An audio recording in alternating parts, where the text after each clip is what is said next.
Pourquoi dois-je dimensionner la coupole de réservoir cylindrique enterré? Les amis, bienvenue sur Jinkonga Tutoriel, votre chaîne de référence pour tous vos problèmes liés dans le domaine du génie civil. Merci de votre fidélité. Nous allons donc répondre aux séries de formations. Tout à l'heure, nous allons travailler sur le logiciel Robot Structural Professionnel 2024. C'est vraiment un logiciel très pro. Alors pour tous ceux ou celles qui veulent acheter des setups, contactez-moi inbox et vous l'aurez sans problème. Ce sont des setups purement professionnels. Je vais vous aider à l'installer, mais aussi à craquer sans problème. Voilà, les amis, nous allons continuer le même projet, pack complet d'un réservoir cylindrique. On avait commencé à cela, je crois, quelques mois passés. Ce matin, nous allons donc enchaîner la partie 15. Nous allons voir ensemble avec vous comment l'ingénieur peut donc dimensionner cette coupole. Déjà, tout au début, je vous avais montré comment je l'avais modélisé. C'est une coupole qui n'est pas du tout compliquée à modéliser. Mais c'est juste question de respecter quelques notions, quelques paramètres du logiciel pour ne pas commettre des erreurs. À l'entrée des jets également, vous allez remarquer que le réservoir que nous sommes en train d'étudier ici, c'est un réservoir donc cylindrique, c'est pas carré, c'est pas rectangulaire, mais plutôt c'est cylindrique. Comment maintenant je vais faire afin de dimensionner, dans la coupole ici. Bon, déjà il faut savoir que la coupole c'est très importante pour les cas de ce type de réservoir. Donc restez connectés les amis. Tout à l'heure vous allez maîtriser comment vous serez donc à mesure de la dimensionner.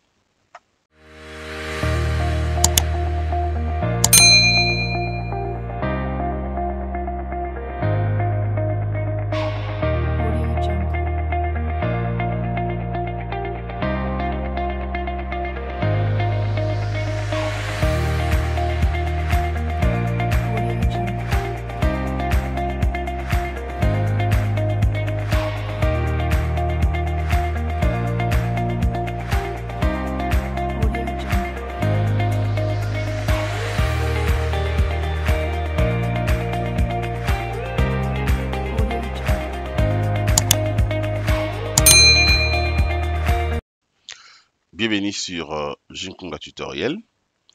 Comme je l'ai dit au début de cette formation, nous allons voir ensemble avec moi comment l'ingénieur sera donc à mesure de dimensionner cette coupole. Alors, avant de passer au dimensionnement, regardez ce qu'il faut faire. Au-dessus, ici, vous avez donc le chargement, les éléments que j'ai utilisés afin de charger complètement ces réservoirs.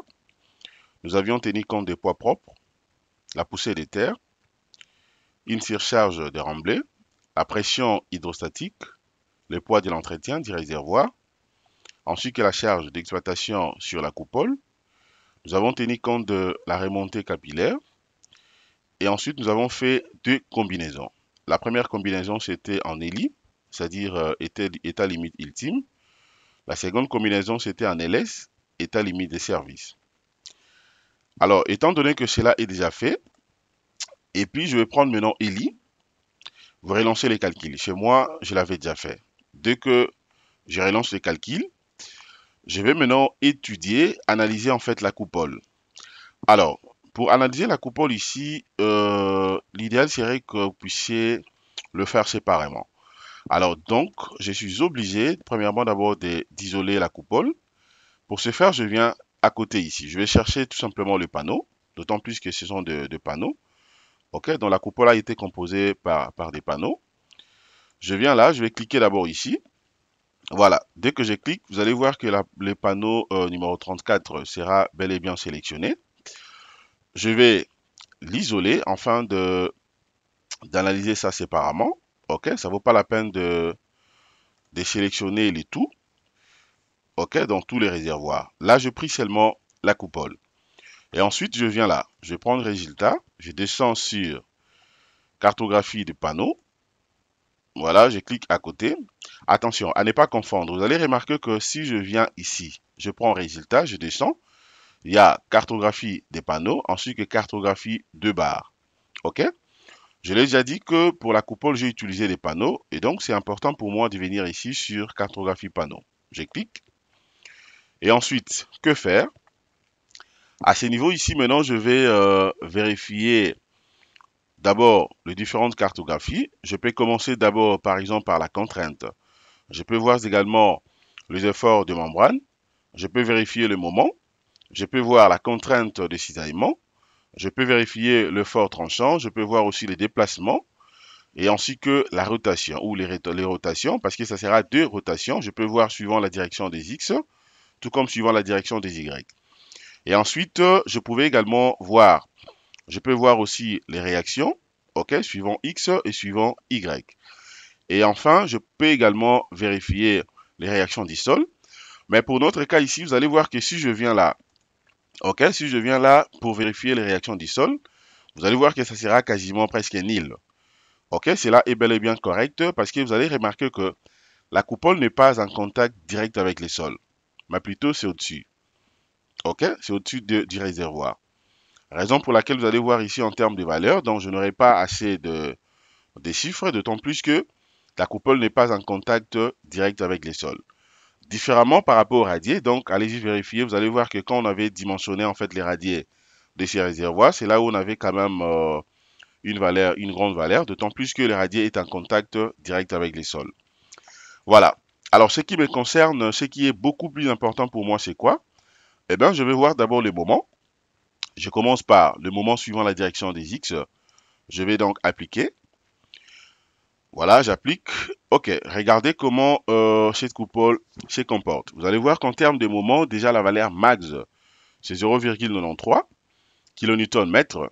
Ok, donc c'est pas vraiment complètement sollicité. C'est tout à fait normal parce que au niveau de la coupole, nous avions appliqué que, ok, la charge, justement, c'est comme je vous avais dit, la charge d'exploitation sur la coupole n'était pas vraiment beaucoup plus considérable. Donc je crois que c'était une charge de 1 comme ça, si je ne me trompe pas. Allez-y regarder la première vidéo que j'ai eu à poster, c'est là où j'ai tout expliqué. Voilà, donc déjà ici, je comprends très bien. La zone à craindre beaucoup plus, c'est la partie extrême. Vous voyez, donc la valeur max est là, 0,93, c'est vraiment en rouge. De l'autre côté également, c'est max 0,93, suivant la direction des X. Je vais voir aussi suivant la direction des Y, question de me rassurer au moins. Voilà. Suivant la direction des Y, c'est là où vous allez remarquer que la valeur est un peu supérieure. C'est 1,05. Mais en réalité, 1,05 ne représente absolument presque rien. Alors, je mérite également vous rappeler que le titre que je suis en train de faire ici, je suis en train de travailler suivant la norme Bayel. OK? Suivant la norme Bayel, pour les cas d'un réservoir, comme je l'avais dit, pour un cas d'un réservoir, bien sûr, qui est rempli. OK? Dès qu'on finit cette partie, on verra également comment dimensionner un radier, disons comment dimensionner un réservoir, bien sûr cylindrique, mais pour les cas vides. OK? Vous le savez très bien, l'ingénieur doit bien mener ses études pour que tout se passe comme il se doit. Il ne suffit pas seulement de calculer, OK, ou de dimensionner les éléments des réservoirs pleins, mais aussi il faut voir comment dimensionner les éléments des réservoirs vides, afin de comparer les résultats à la fin. Voilà, je m'en vais maintenant voir suivant la direction de X, Y. Voyons la valeur. Voilà, là également c'est minime, 0,52. Et ensuite maintenant, qu'est-ce que je fais? Étant donné que je peux conclure en termes de moment, la valeur max, c'est suivant la direction des Y. Voyons rapidement la contrainte. La contrainte va me donner quoi ici? Une contrainte, je crois que ça ne sera pas trop. Voilà, exactement. La contrainte, ça fait 0,18. Suivant la direction des Y, ça sera combien? Là, c'est 0,14 X, Y. Voilà, 0,26 aux extrémités ici. Et puis là, voilà. Donc, déjà ici, il faut voir que la contrainte également, max, c'est suivant X, Y. OK? Regardez le parti rouge ici. Ce sont des zones un peu dangereuses, si je peux le dire comme ça, effort de membrane. Donc, vous pouvez tout voir ici. Hein. Donc, pour moi, ce qui était important, c'était de voir d'abord la valeur de moment. déjà, je sais très bien, le moment, c'est suivant la direction de Y. Les extrêmes, ici également, c'est justement pour vérifier le valeur principal, ok? Pour les moments effort tranchant, moment fléchissant par exemple, et tout ce qui va avec. Vous voyez? Alors, ensuite, maintenant, qu'est-ce que je fais ici? Voilà. Alors, maintenant, dès que je viens là, je prends la valeur des moments suivant la direction de... Non, non, non, non, c'est pas au niveau des extrêmes. Moment suivant la direction de Y, c'est ça dans la valeur max. Et ensuite, maintenant, qu'est-ce qu'il faut faire? Eh bien, vous devez passer directement au dimensionnement. Vous voyez, le dimensionnement, vous savez très bien comment dimensionner un élément plat, comment dimensionner donc une dalle, donc c'est le même principe en fait. Vous voyez, donc si je vais dimensionner en fait cette coupole, ce qu'il faut faire c'est quoi? Eh bien, vous allez tout simplement déconnecter déjà, ok, la cartographie ici, vous appliquez, et ensuite, vous allez sélectionner d'abord, en faisant bien sûr soit CTRL A, ou bien vous sélectionnez directement la coupole, et puis vous allez venir là, ok, vous venez sur dimensionnement, et en première position, avant d'aller cliquer sur ferraillage réel, non, vous allez commencer d'abord par le paramètre réglementaire. Venez ici, paramètre réglementaire. Voilà, vous allez donc définir un nouveau type de ferraillage. Ok, le numéro, c'est le numéro 34, hein, c'est un numéro à retenir. Soit vous copiez ça. Ferraillage. Ok, paramètre du ferraillage. Le nom ici, étant donné que l'élément que je suis en train de dimensionner, en fait, c'est une coupole, je vais mettre tout simplement coupole. Je mets coupole. Calcul se fera suivant et donc quelle méthode je vais prendre même. Ah, bon, je laisse comme ça. Soit je prends en flexion simple ou bien je peux prendre flexion plus compression. Je vais voir ce que le logiciel va me proposer. À défaut, je pourrais donc modifier. Voilà, matériaux. Dès que vous cliquez sur matériaux, vous allez remarquer que vous n'aurez pas de valeur ici, enfin de le visualiser. Donc il faut cliquer là. Ok, vous avez béton, je prends là béton 25, tel qu'on avait commencé tout au début. Poids volumique là, ça sera donc 2500. Je vais confirmer 2500. Et les hautes adhérences ici, je vais travailler avec les armatures de 4 temps. Ainsi de suite, là, je laisse par défaut. Et ensuite, vous allez ajouter, fermer, prenez coupole et appliquer. Voilà, et appliquer. Le numéro, c'est le numéro 34. Je peux mettre également la 34. Je fais Enter. Alors, vous rentrez maintenant sur dimensionnement. Et ensuite, je viens là. Après le paramètre réglementaire, vous allez prendre maintenant cette fois-ci ferraillage dalle, ferraillage théorique dalle, voile en béton armé. Vous cliquez là. Vous voyez, vous cliquez. Là, je vais l'isoler. Voilà. Ensuite, bon, ici c'est simple, hein, donc ça vaut pas la peine, je pense, pour moi de continuer. Alors là, vous allez mettre seulement le numéro de panneau, c'est panneau 34. Vous lancez les calculs.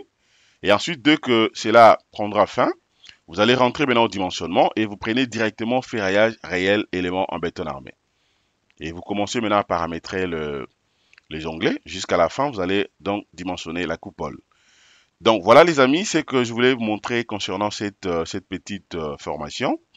Je crois que la vidéo n'a pas été si longue et vous avez bien maîtrisé comment analyser, étudier et dimensionner la coupole d'un réservoir. OK? Alors, merci de votre disponibilité. Abonnez-vous massivement sur nos deux chaînes YouTube et n'hésitez pas à nous contacter en cas de problème pour ne pas que vous soyez dérangé. Je laisse toujours mes coordonnées et au niveau de la description afin de me contacter. Si vous avez aussi besoin d'approfondir vos connaissances, vous voulez acheter des setups, je suis bel et bien disponible. Excellente journée, au revoir.